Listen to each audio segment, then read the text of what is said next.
according to Iran's semi-official Mehr News. A court in Tehran convicted up to 10 Iranian military personnel on Sunday for their involvement in the shooting down of Ukrainian Airlines Flight 752 in 2020. The sentence, however, has been branded a sham ruling by victims' families, who claim Iranian authorities have failed to prosecute those ultimately responsible for the disaster. The unnamed commander of the Tor M1 surface-to-air missile defense system that shot down the plane, killing all 176 people on board, was the main defendant in the trial. According to Mehr, the commander was sentenced to 13 years in prison and was on its way to Kyiv, Ukraine's capital, when it was hit by anti-aircraft missiles shortly after takeoff.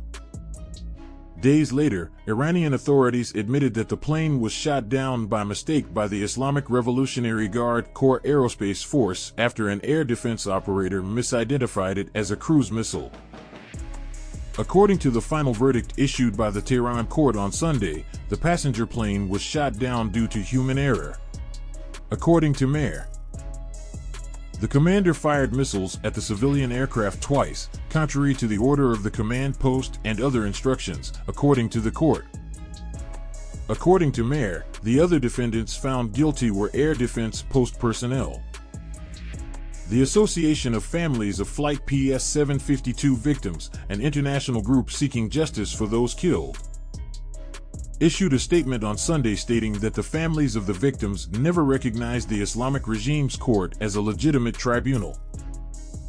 It claimed that the tribunal failed to charge the main perpetrators of the incident, instead charging 10 low-ranking officers with total obscurity of their backgrounds and identities. The association labeled the trial a sham ruling, citing the fact that court sessions were held in private, with victims' families not present. According to the report, more than 70 complainants from victims' families withdrew their complaints before the sentence was handed down, rejecting the court's competence. The group believes the case is still open and wants the International Court of Justice to hear it. The downing of the passenger jet occurred at a time of increased tensions with the U.S.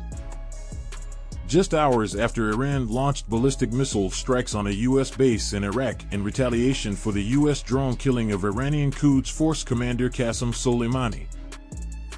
Thousands of anti-government protesters took to the streets in Tehran at the time to condemn the crash, with some calling for the removal of Iran's supreme leader and the prosecution of those responsible. According to the CBC, 138 of those killed in the incident were on their way to Canada. There were 82 Iranians, 63 Canadians, 11 Ukrainians, 10 Swedes, 4 Afghans, 3 Germans, and 3 Britons among the dead.